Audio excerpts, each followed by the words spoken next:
So, for the course of this game, you're born into a living world of the same texture as our own. In this game, there are a dozen plus societies that have established nations, kingdoms, cultures, and such across the world. Now, the construct of the world physically is three massive, and I'm thinking for the terms of a traversable,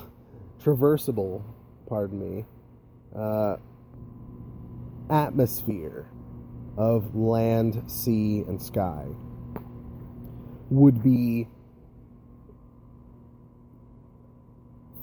100 minimum times bigger. And if we could get radiant or random with our algorithm generation for texture and seeding, we could have a 50,000 square mile radius in which we make a fully tetherable environment. I love it, dude. Just the thought of a truly incredibly huge, 100 times bigger than Fallout 4's map. And that way we can try to mash everybody down into the smallest number of servers possible. And if we're the ones, as a combined entertainment industry, providing the jobs and the construction and the sheer scale of a massive network of server farms and, signal production, that we could connect up to 2 or 3 billion people to the same virtual world. Think of and now I'm not talking about in Fallout where, even with its massive number of interactable objects, there is 70% of the shit in the world you can interact with. But here, if you look at this world in the context of the Middle Ages mashed with the Renaissance, mashed with, the Enlightenment period, but people, their dress you would expect from it's different from different cultures. Look from the 14th to the 16th century across the world and just snatch up the best suited culture likenesses and visual likenesses. And I am damn antsy about that one. Like, in this world, race doesn't matter. Like, in this world, even if all the black people in the world that were playing, how many of their avatars would reflect themselves exactly? That's not the point. Okay? Like, creating a character, give me the most comprehensive and in-depth character creation possibilities that will dwarf anything that's ever come before it. And some of the famous ones. Some of the guys where that's their shit. Tiger Woods golf. Fucking Fallout, Skyrim, like that. Skyrim ain't shit compared to what I'm thinking. And I'm looking at you who've already got that head spun up, Bethesda. Let's perfect that. Let's take that to a crazy depth and provide me 100 possibilities from a base differential set on, the complexity of choosing any one of the races in Skyrim times 100. It's just a matter of people sitting down and figuring that shit out beforehand. And I'm not talking about the coding and the algorithm. I'm talking about the ideal. I'm talking about the creative aspect of this.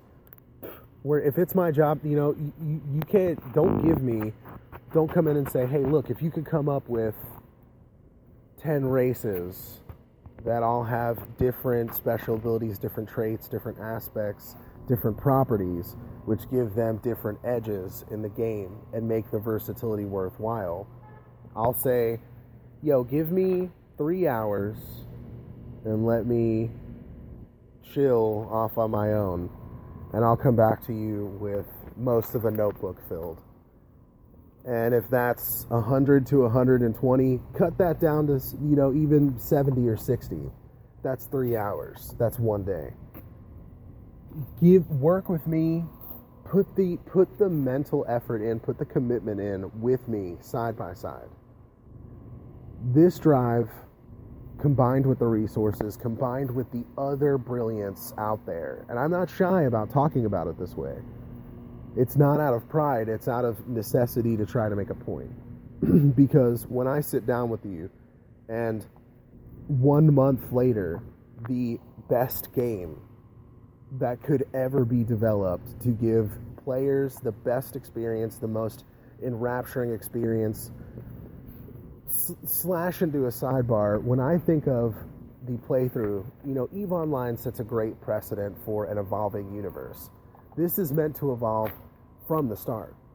Now, with all of that space, the forests, like the resources that are existent in the world that human beings now have great machination for, is not something that's real sauce in the world of the Unwilling.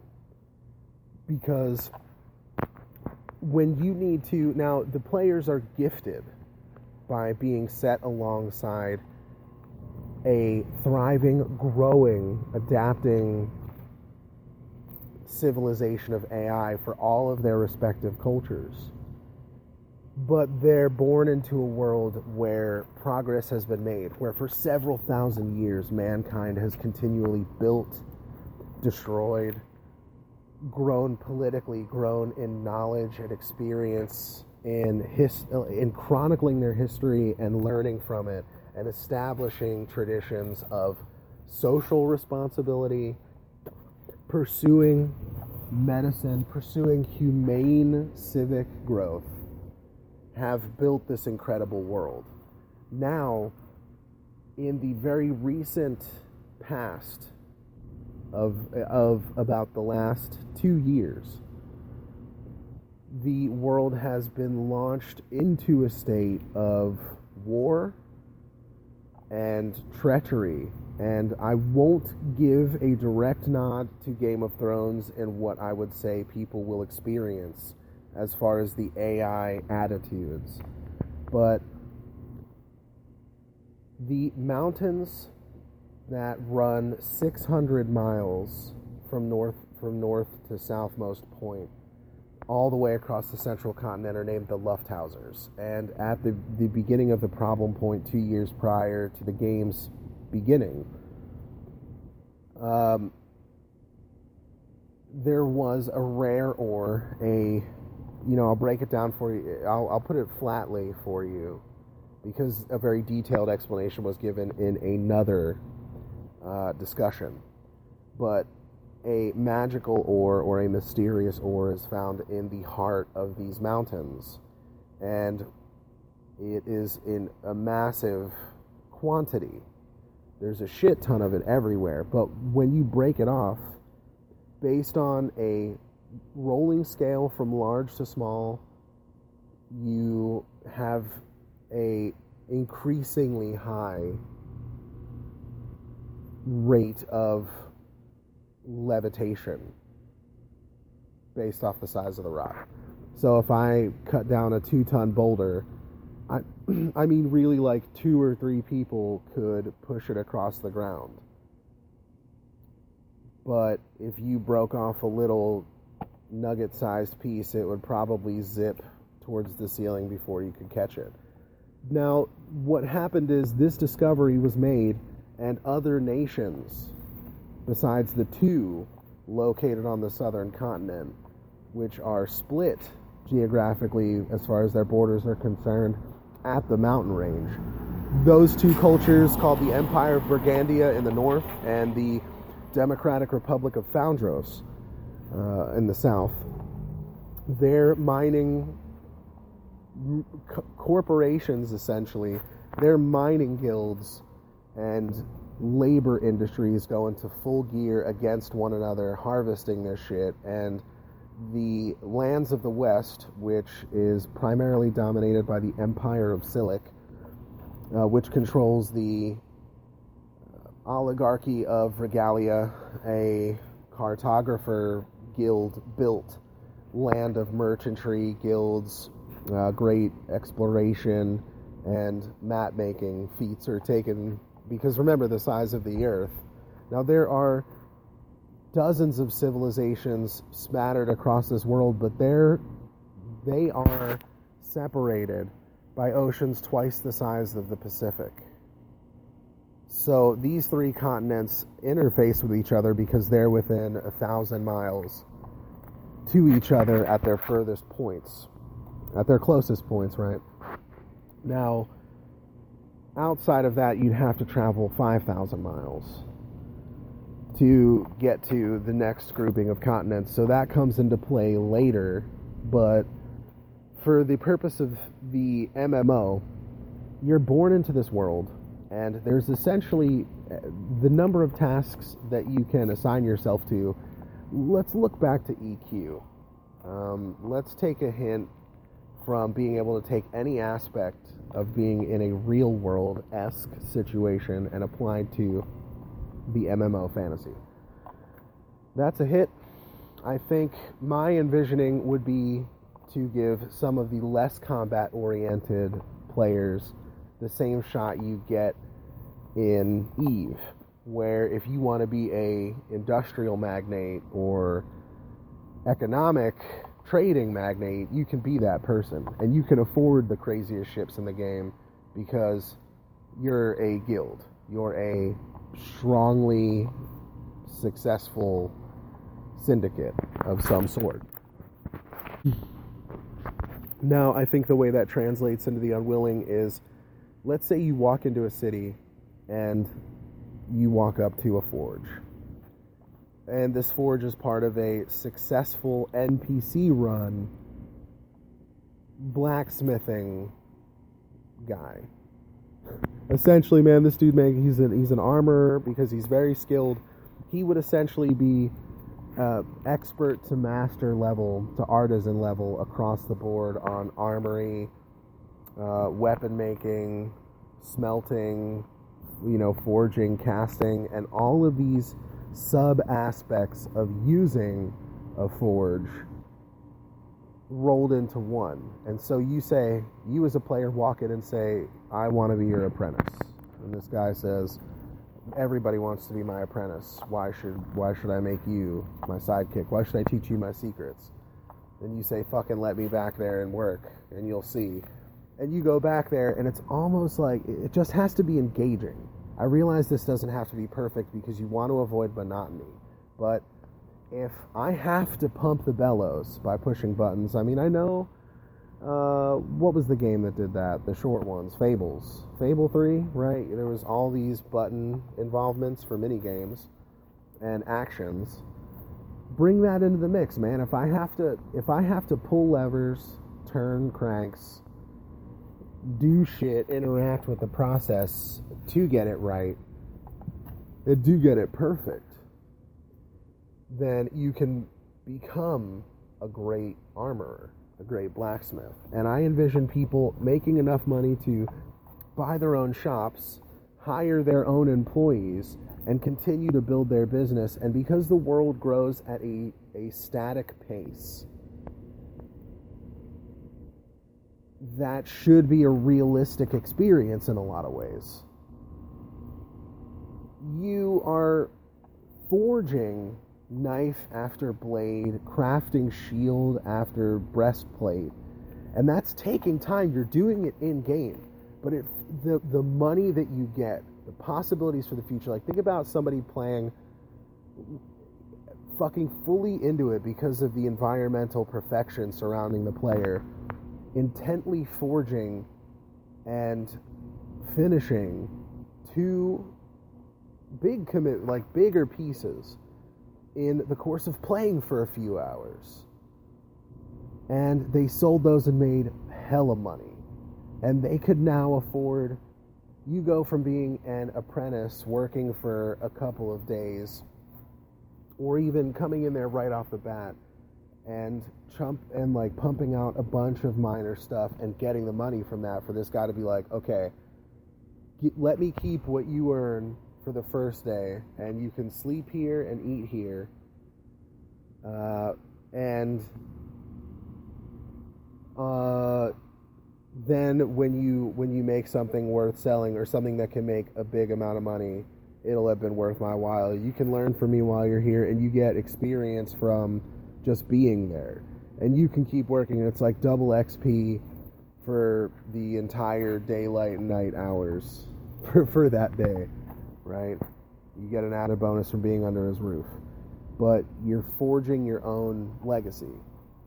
Because when you go from being a nobody who just essentially spawned yourself into the world with your whole backstory chosen, everything that's affected you up till now, you choose in a very involving process for creating your character. Now, my thought is your character can essentially... Now, I do look at Tale Worlds. I need you, Tale Worlds, because Mount and Blade Warband has been one of the greatest gaming experiences of my life. My Steam library time is spiked significantly with Warband. I think I only had a few hundred hours with Mount and Blade when I found out about it, stationed in Virginia with the Navy. But right now, I think my hour count for Warband is like near 2,000. And I'm sure there's a hell of a lot of people who can beat me on that. It doesn't fucking matter. I've lived in Calradia, man, and in so many mods. And the very real journey and that combat style has to make it into the game. That has to be the style, but so much more beautiful and fluid. Combining all of our talents, yes, we could do it. And just the active motion of fighting somebody with a sword and shield. Getting hit, taking a serious blow on the field of battle, knocking you unconscious, and your player respawns essentially 30 seconds later at a field hospital or in a city hospital. But I think your character can definitely die for real. And I think an aspect of this MMO is to sire another generation, but not only your statistics, but your renown and your actions all affect your next generation character. Because you essentially have to start over from nothing. Now, I thought, hey man, you could either, that could be your goal, but that sort of does tie people down. I mean, I thought about if your character is killed, you have to make a new character. And I know that can be... Now, you could then choose based on your renown level, your notoriety, your skill level, your player level, when your character dies. I think most of that transfers to the next generation. And you get to pick we could come up with at least 100. And how many people are going to... And I think dying really has to be the result of taking 10 okay, so if people have 10 lives, essentially. Which is serious, man. Think about that. Now, the goal is for players to be more epic than NPCs, but when they're fighting each other... Oof, sorry, man, I got a sidebar, but PvP does not exist. PvP does not exist. Now, I think there should be... Oh, man, I totally got off topic with the Luftor and everything, and I feel like I need to cut back to that to explain it. Shit. Okay, well, before I get started with the whole PvP thing, you can let that soak in. Trust me, it plays out for the better. But the whole point of conflict for the course of the story, and I gave it 2 years rather than making it the start of the story, to provide airships at the beginning.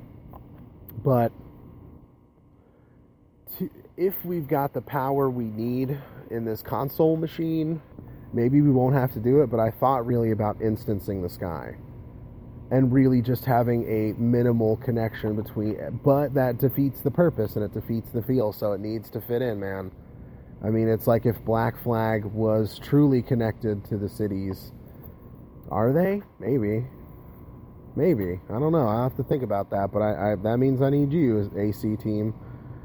You guys are off the bench and in the mix, because I think Black Flag had it right when it came to the construct of those ships, and I'm applying basically the era of swords, shields, spears, halberds, axes, battle axes, daggers, bows, crossbows, and throwing that in with, I would say, 16th century to 17th century understanding of black powder, and they have cannonry. So you have classic wooden-hulled warships of the style that most of us are familiar with now. I mean, obviously, I think the Chinese did it better than anybody with massive-ass fucking ships. So they could explore the whole world a few hundred years before all the European cultures, but that's just me. Having read books like some kind of fucking queer. Sorry, again off topic, but the Luftor is broken down by engineers and scientists in both the East and West respectively. Now, the East and West, okay, so I didn't explain the East, but that's two nations, primarily, with the inclusion of a third territory. The first is the Kingdom of Ladox, built off Arthurian folklore, and the south is the marshland dominated by the Gascar Queendom.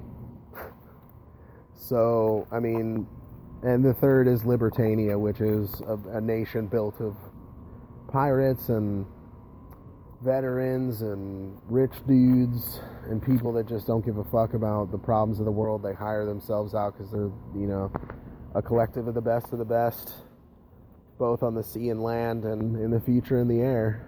And over the past year, really, for Libertania, the air in a big way. But I gave 2 years to develop this world's conflict that immediately escalates to war because both sides expect the worst of each other. Floatstone, right? Basically, Luftor is used and refined through experimentation to be applied to those ships to make them fly. And I did make modifications to a standard warship and did as much as I thought could be done in reality. And I based it off a sort of real concept of engineering. I have no formal education in that, but here we go. So animal skins, and made synthetically, mostly to be airtight and watertight, are, you know, they rig up piping from skins and adhesive couplings all across the bulkheads. Okay, so it's not covering the bulkheads, but at least two fat arterial pipes on the mid-level straight from keel to bow on the inside, protected on higher class ships and the ships that can afford it by, as far as the governments are concerned. Excuse me, I'm getting stared at by a few cats. It's a little weird for this time of night, but okay, taken care of. The cats were just interested to see if I had any food, and I did not. So they fucked off, and now we can get back to work. The piping is run through the rest of the ship on really concurrent, symmetrical designs, and there's a furnace. So what's interesting is it's a coal-burning furnace, and then they put powdered in most cases, you know, they have as many powder sacks as possible, and they throw them into the furnace and seal it and sort of use bellows to pump them, but they turn the Luftor into a gaseous state and pump it out through the piping. And all of that now, because of the nature where, as a solid, its larger components are heavier and less levitative, and the pebbles, obviously, like the powder would be extremely hard to control, but it's weighted in, you know, heavy ass shit. We'll figure that out. Lead, possibly. But, yep, that could be an aspect that mirrors real life, where these people are working with blocks of lead, and they throw a block of lead in with the luft powder into the furnace, light it up, and let it disperse out, and this lead luft gas can be vented from equally proportioned vents placed throughout the ship, where the pilot can increase or decrease altitude by venting and calling for more gas. Now, I think they should have the mechanics and sort of the gear work to make that something that can all be controlled from the bridge, not like having to call through a voice tube and say, hey, more, give it more air. We need lift. No, none of that. I think it's all mechanically controlled, and those dudes are there to load the furnace and make sure nothing happens to the furnace. Now, I did design a few pretty interesting weapons. My favorite is the bravoulet. Now, the bravoulet was invented by the Mirthandians based off Romantic French medieval culture, which is located on the northern reaches of the western continent. They are sort of a puppet of Silic, as well as Regalia and Shaldaza, the African-based jungle nation in the southwestern 100-mile spans. Few 100 miles, probably like 400 square miles, small place. A reclusive jungle in the southwest, fierce warriors, you know the deal. They actually are based off the Nubians, more accurately. They're also a puppet, because Silic just sort of dominates anything it touches. They've done many world invasions over the past 4,000 to 5,000 years of recorded history, but so Silic and Ladix both sort of lead the charge on breaking down and researching the Luft ore in the first place. And so the two of them begin rapidly building air fleets when it's confirmed that this shit can make ships fly. And it turns into this massive, immediate, sort of year-long arms race, where at the end, because these guys already have, now I'd say at the inception, there is battleship class warships and ships of the line that do mirror a wooden, 15th century take on a battleship would essentially be the European and Chinese styles combined, where a broad, flat square has a lot of armor and protection, and they have, before cannons, had javelins and catapults, and even a few trebuchets and oil pot launchers.